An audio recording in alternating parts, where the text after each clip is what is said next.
Hi, friends. Welcome to Know Thy Soul, where we explore the stories, symbols, and truths that help us grow our hands back. Before we begin today, I want to thank you for your patience while I took last week off. Those of you on my email list already know that I was in a car accident on my way to a retreat center in New York. I'm okay, but I needed to give my body time to rest. And after spending these past few weeks talking about growing our hands back, pushing through simply because I had planned to release an episode didn't feel like the right thing to do. I'll share more about what happened next week when we bring this story out of the fairy tale and into real life. And so, for today, we're returning to the Handless Maiden for part 3 and looking at how the story moves from wounding to healing. In part 1, we saw how the wound forms. In part 2, we saw how the wound shows up in relationships. Neither the maiden nor the king had healed when they found each other. She was looking for compassion, but all he could offer her were silver hands, beautiful on the outside, but cold, rigid, and unable to feel. And now, in part 3, we offer hope. We'll see how both the maiden and her king heal so they can finally meet each other in true partnership. Maslow called this being love, the kind of love that becomes possible when we no longer need another person to complete us, rescue us, or become who we need them to be. We can finally see and love them for who they truly are. We previously followed the maiden as she lost her hands, left her father's home, and entered the forest alone. We watched her marry the king, become a mother, and then return once more to the wilderness, this time carrying her young son. And that is where we find her today. The maiden now wanders alone through the wilderness with her infant son, and again she prays for help, and again help appears. Deep within the forest, she discovers a small house with a sign over the door that reads, "Here all dwell free." And isn't that exactly what every soul is searching for? A place where we no longer have to earn our worth, a place where we no longer have to prove ourselves, perform, achieve, sacrifice, or become something else in order to belong, a place where we can simply be. The maiden has spent her entire life adapting herself to the needs of others. First her father, then the king. But here, for the first time, she enters a space where nothing is demanded of her. She's not judged. She's not condemned. She's not asked to make herself smaller, quieter, more useful, or easier to love. She's simply welcomed. And perhaps that's why healing becomes possible here. Because growth rarely happens in places where we are constantly defending ourselves. The soul does not grow well in environments where it has to keep explaining its pain, justifying its needs, or proving that it deserves care. It grows where it's safe enough to tell the truth. And maybe that is what this little house in the forest represents. Not an escape, but a sanctuary. Jesus offers a similar invitation to his disciples in Mark 6:31, where he says, "Come with me by yourselves to a quiet place and get some rest." And perhaps that is what the Here All Dwell Free offers the maiden. Not another demand, not another task, an invitation to come away from the world that wounded her and rest long enough for healing to begin. A woman dressed in all white came out of the house. "Welcome, Queen," she said, and led the maiden inside. She gently untied the little boy from his mother's back, gathered him into her arms, and nursed him. Then she laid him in a beautiful bed, freshly made and waiting for him. The maiden looked at her in wonder. "How did you know I was a queen?" "I'm an angel," the woman replied, "sent by God to care for you and your child." 7 long years pass. Throughout myths and sacred stories, 7 often symbolizes a complete cycle of transformation. It's a number associated with wholeness, completion, and the fulfillment of a process. And slowly, almost imperceptibly, the maiden's hands begin to grow back. I often think of this house as a symbol of the inner sanctuary that exists within each of us, a place beyond fear, beyond performance, beyond striving, a place where we remember who we are beneath all the roles, identities, wounds, and expectations. And perhaps that is why her hands begin to grow back here. Not because she fights harder, not because she tries harder, not because someone else heals her, but because she finally enters a space where she is free to become herself. And notice how the story describes it. Not overnight, not through some dramatic miracle. Slowly, almost imperceptibly, the way real healing often happens. One day, you realize a situation that once would have shattered you no longer has the same power. One day, you speak a truth you never would have spoken before. You set a boundary you once would have been afraid to set. You trust yourself where you once would have looked to someone else for the answer. And only when you look back do you realize something has changed. The hands have been growing back all along. The Tao Te Ching asks, who can wait quietly while the mud settles? Who can remain still until the moment of action? The maiden does not force clarity or try to rebuild herself. She rests long enough for what has been disturbed within her to settle, and slowly the shape of her own life becomes clear again. And I think there's something important here about solitude, or at least about seasons of life where we are no longer constantly being reflected back through another person. When we are not being distracted or reassured, managed, or defined by someone else, we're invited to learn how to sit with ourselves. We begin to recognize our own patterns. We learn how to comfort ourselves without abandoning ourselves. We begin to understand the difference between wanting connection and needing someone else to make us feel whole. That kind of inner stability does not close us off from relationships. It creates the foundation for a more honest one. Her healing is not about returning to who she was before the wound. It's not about growing back the same hand so she can resume the same life. It's about becoming someone new, someone capable of standing fully in her own spiritual sovereignty. It makes me think about what happens inside a chrysalis. Most of us imagine that a caterpillar crawls inside, grows a pair of wings, and emerges as a butterfly. But the transformation is far more radical than that. Inside the chrysalis, much of its larval body breaks down into something almost like a nutrient-rich soup, while structures that were there all along survive and begin forming its adult body. The butterfly is not simply a caterpillar with wings. It's a radically new form of the same life. And yet, the possibility of that butterfly was hidden within the caterpillar from the beginning. Perhaps this house is the maiden's chrysalis. From the outside, it may appear that nothing is happening, but beneath the stillness, an entire life is being reorganized.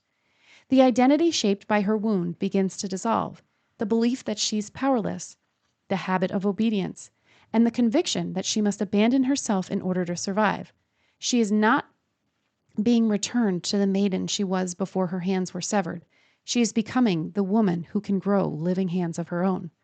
Gertrude Muller Nelson writes that to suffer wisely and constructively is to grow mature. Suffering does not automatically make us mature, but suffering that is held within sanctuary, that's grieved and witnessed and allowed to transform us, can. And that is what the maiden has been doing in this house. She has been abandoned by people, but she has not been abandoned by God. And here, perhaps for the first time, she's learning not to abandon herself. And perhaps this is part of what more women are beginning to claim today.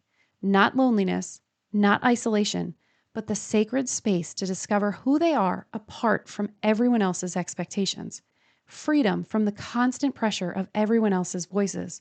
Freedom to hear their own voice. Freedom to discover that the voice they have been searching for outside themselves has been quietly waiting within them all along. She is no longer the handless maiden waiting for the king to rescue her. She no longer chases, she no longer pleases, she no longer sacrifices what is sacred within her or centers a man or anyone else in the story of her own becoming. She no longer participates in relationships, institutions, or communities that treat the feminine as something lesser. She simply withdraws her energy from anything that requires her to betray what she knows. And only then does the king come back looking for her. Not because she's chased him, not because she's convinced him, but she no longer needs someone else to give her what she has discovered within herself.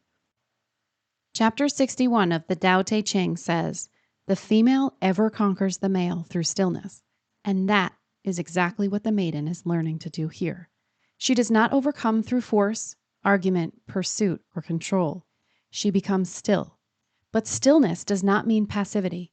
It means she no longer abandons herself trying to persuade someone else to love her. Her boundary is not a threat. It's a quiet truth. If love requires me to cut off my hands, I will leave. If belonging requires me to become smaller, I will choose solitude. Because solitude in the house where all dwell free is not a punishment, it's a sanctuary. There, she discovers that the peace of belonging to herself is greater than any false belonging she could obtain through wounded relationships that ask her to abandon herself. She does not defeat the masculine. She simply stops allowing an unhealed masculine to defeat the feminine within her. The 7 years in the Here All Dwell Free house are not a rejection of love. They are the work that makes a deeper love possible. And then the king returns home from war. But the home he left behind is gone. His wife is gone and his child is gone. And the promise he made not to forsake her has been broken. Until now, the maiden has carried the consequences of the wounds he has not faced. She has lived with his absence, his defenses, his projections, and everything that entered the relationships because he was not there. But she is no longer there to carry any of it. And now the king has to face the consequences himself. He has a choice. He can do what he's always done. He can put on his armor, find another battle, and keep believing the enemy is somewhere outside of him. He could find another woman to rescue, begin the cycle again, and ask her to fill the emptiness he has not yet learned to face within himself. Or he can put down his armor. He can stop looking outside himself for something to conquer or someone to save and enter the forest. Because when you're at war, your defenses have to stay up. You don't simply stop to question yourself. You don't turn inward. You keep your eyes fixed on the enemy in front of you.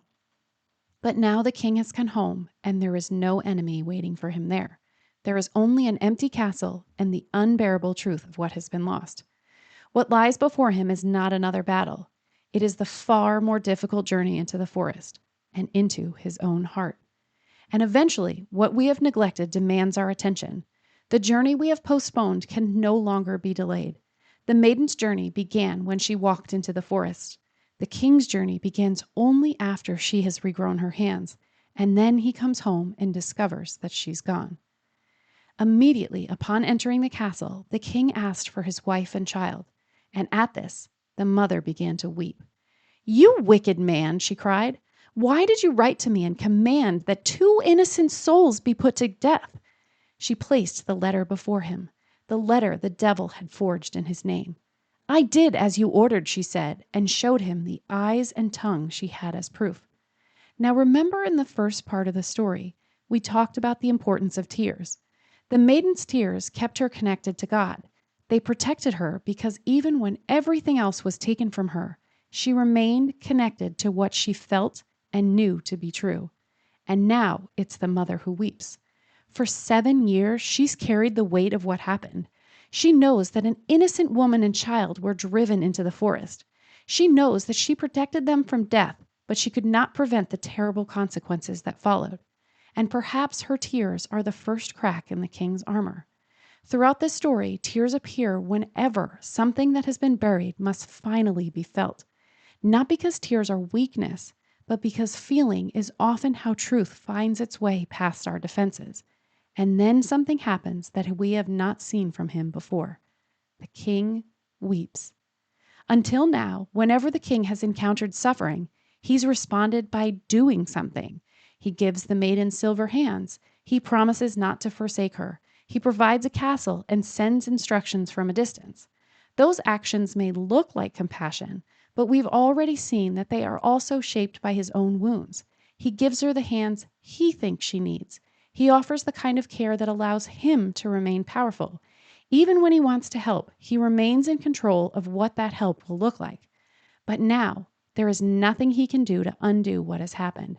There is no battle he can fight, no command he can give, and no gift he can offer that will bring his wife and child home. For the first time, the king cannot remain outside their suffering, because now he is finally beginning to see it. He has to let it enter him, to feel the weight of what his wife and child have endured, and the part he has played in their pain. This is compassion becoming real within him. Compassion begins when another person's suffering becomes real to us. Until now, the king has not had the eyes to see the maiden's inner world. He saw that her hands were missing and tried to replace them with silver ones, but he never understood what it meant to live inside her wound. Now he is beginning to imagine what she experienced after he left: her terror, her exile, and the unbearable cost of carrying their child alone into the forest. He cannot change what has happened, but he can allow himself to see it, feel it, and be changed by it. He may not yet understand every way his absence left him vulnerable. He may not yet recognize how his own wounds shaped the relationship, but for the first time, he allows himself to be touched by the consequences. And that changes something. The king's mother assured him that the queen still lived, but that she and the child had been sent out into the world. Without hesitation, the king left the castle and set out to find them. He vowed that he would not return until his wife and child were found. And so the king entered the forest. For 7 years he searched. Previously, the king only knew how to fight or flee, but this journey is different. There is no enemy for him to defeat in the forest. There is no battle that can restore what has been lost. The forest cannot be conquered. It can only be entered. And this time, the king is not leaving the relationship to escape what it's asking of him. He enters the wilderness because he is finally willing to follow the people he left behind. No army can help him. No messenger can take this journey in his place. He cannot give an order and expect someone else to bring his wife and child home. This is a journey he must make alone. This is part of what psychological healing asks of the masculine: to begin moving beyond our intentions and become curious about our impact. We stop asking only, "What did I mean?" and begin asking, "What did the other person experience?"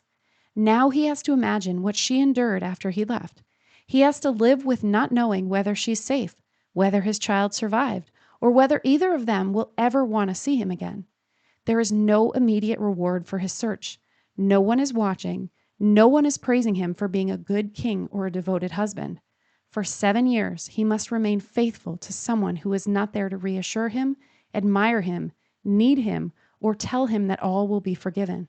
That is a very different kind of love. It's no longer the love of a rescuer who needs to feel powerful. It's becoming the devotion of someone willing to remain present even when he's powerless. The maiden's journey teaches her to stop abandoning herself for others, and the king's journey teaches him to stop abandoning others for the sake of only himself. She learns to become the subject of her own life. He begins to understand that she is a subject too. The maiden must learn to ask, "What do I feel? What do I know? What do I need?" The king must learn to ask, "What has she experienced? How have my choices affected her? Who has she become?" Her journey moves her from self-abandonment into selfhood. His journey moves him from self-centeredness into relationship. Both are ultimately tasked with finding her. And the story gives us a beautiful image of the difference between these two journeys. The maiden is also in the forest, but she's still living inside a small house where anyone can dwell free. The house is more than a shelter.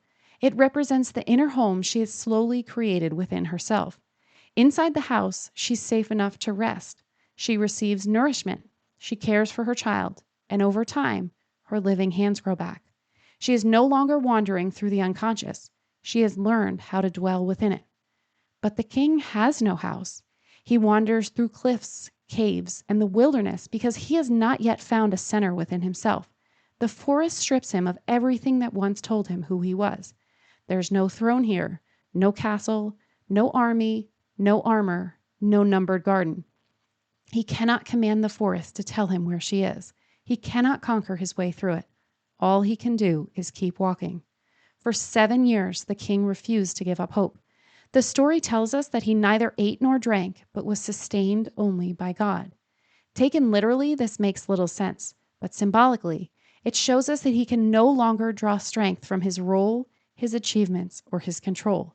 He must learn to live from a deeper source, from his connection to God within. The same divine nourishment that sustained the maiden now sustains him. Until at last, the king came upon the little house bearing the words, "Here all dwell free," over the front door. And notice something important. Once the maiden's hands grow back, she does not go searching for the king. She does not spend 7 years trying to convince him to change, rescue him, or lead him into the forest. She continues becoming who she is. She raises her son, lives her life, and deepens her relationship with God. Her life is no longer organized around whether or not the king transforms. That does not necessarily mean she has stopped loving him. It means she has stopped confusing love with pursuit, rescue, and self-abandonment. If the king is going to change, he must choose that journey for himself. He must enter the forest, face what is waiting there, and find his own way to her. We can love another person without completing their journey for them. We can allow them the same sovereignty we are learning to claim for ourselves. The angel welcomed the king inside, and he immediately asked about his wife and child. But instead of answering, she offered him something to eat and drink. The king refused, and after 7 years of searching, all he wanted to do was rest. He had finally reached a place where he could no longer keep moving, searching, or trying to force an answer. Before he could be reunited with his family, he had to stop and be still. Overcome with exhaustion, he lay down to sleep and covered his face with a white cloth. In myths and sacred stories, sleep often represents surrender, a transition between states of consciousness and the symbolic death of an old identity. The white cloth resembles both a veil and a burial shroud. The king who fights, commands, and tries to control the world must symbolically die before another way of seeing can emerge. The king arrives believing he knows whom he is seeking. For 7 years, he has carried the memory of the wife he left behind, a young queen with silver hands. But the woman he remembers, she no longer exists. To borrow from Taylor Swift's "Look What You Made Me Do," "I'm sorry, the silver-handed maiden can't come to the phone right now."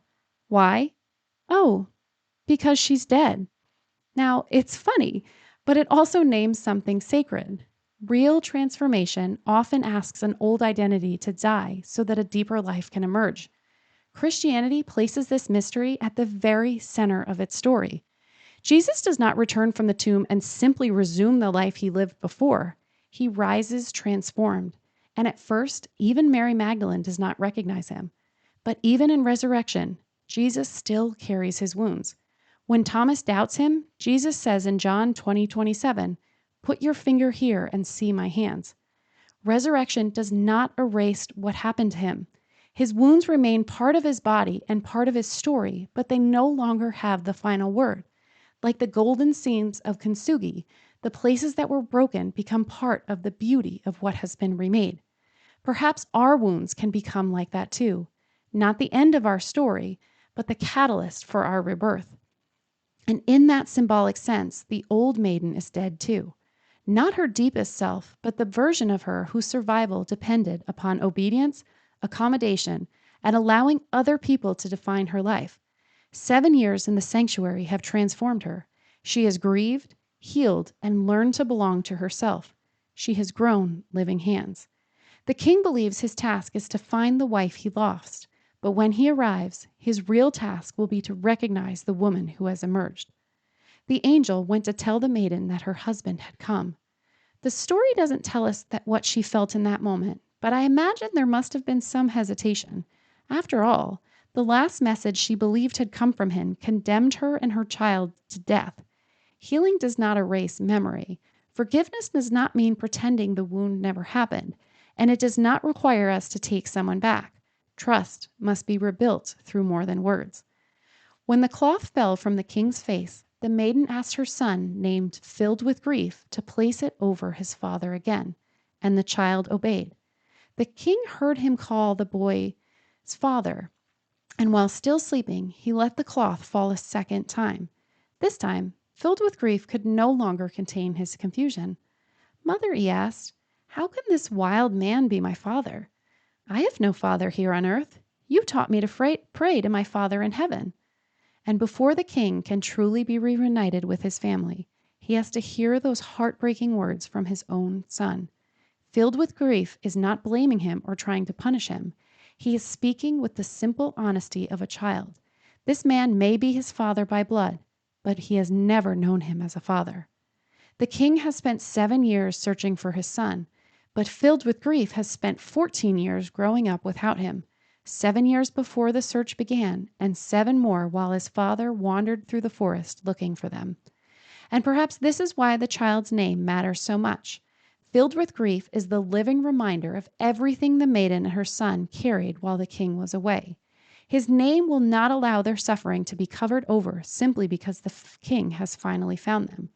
The wound remains visible, but perhaps the wound can also become the place where the light enters. It's like kintsugi, the Japanese art of repairing broken pottery with lacquer and gold.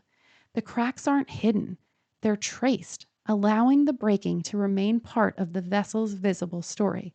And to my eyes, the repaired vessel is often more beautiful than it was before, not because the breaking was beautiful, but because the repair is.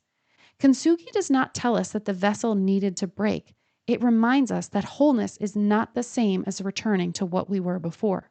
The wound can be tended and transformed without being erased. And perhaps, filled with grief, is the golden seam running through his family. His name bears witness to what was broken, while his life bears witness to what survived. And before the king can truly become his father, he must hear what his absence has meant. There are no silver hands that can recover this wound. He must see it, allow it to enter his heart, and love the family that has been shaped by it. And hearing this, the king awakened and asked the maiden who she was. She answered, "I am your wife, and this is your son filled with grief." But the king does not recognize her.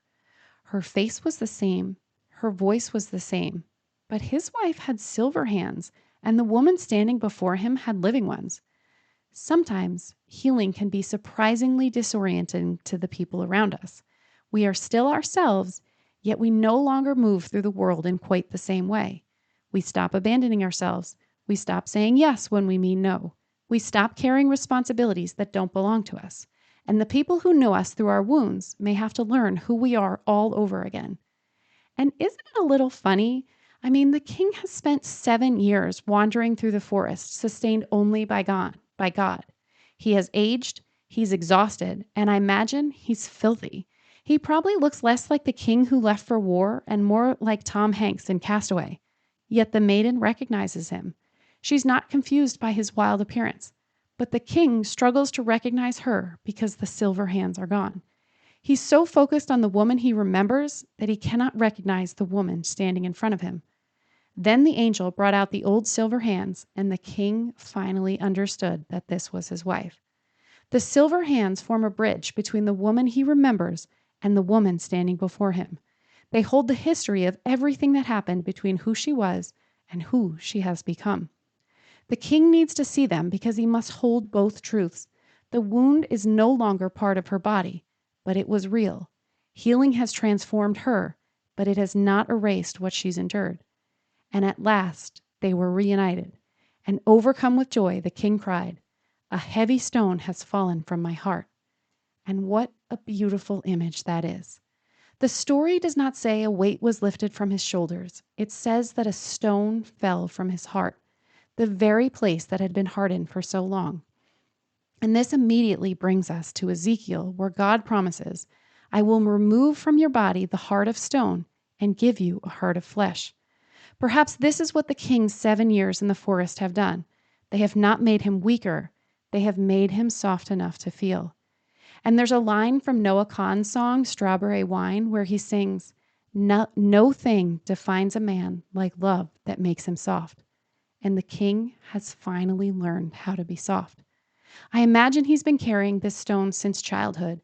I mean, he grew up in a world where boys were told to take it like a man, suck it up, and never cry. A world that taught him that feelings, or at least the soft ones, belonged to girls. The hard feelings were allowed. Anger could become aggression. Hurt could hide beneath pride. And fear could be turned into control. But grief, tenderness, longing, and the need for comfort had to be swallowed. And so he learned to harden himself. Perhaps the stone is made of every grief he was never allowed to name, every tear he learned not to shed, and every tender part of himself he had to lock away in order to become the man this world expected him to be. Perhaps that hardness is also what gave the devil room to forge the letters. On the surface, those letters drove the maiden from the castle, but symbolically, she left because she could no longer live inside a relationship shaped by the hardness of the king's heart and the mother wound he never faced. Even the silver hands he gave her embody that hardness. They're beautiful and valuable, but they're also cold, rigid, hard, and lifeless. They become an outward symbol of the emotional and spiritual connection they shared at that time. Beautiful on the surface, but lacking the warmth, tenderness, and depth of true intimacy.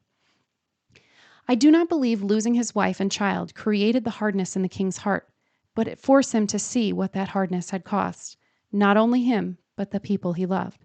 And so the stone does not fall simply because he finds the maiden. It falls after he has entered the forest himself, surrendered the identity he once knew, heard the grief his absence created, and recognized the healed woman standing before him. The king entered the forest searching for his wife and child, but somewhere along the way, he also found the wounded child within himself. He has faced his own pain and returned capable of meeting the maiden as she truly is, not as someone to rescue or possess, but as a whole and sovereign woman.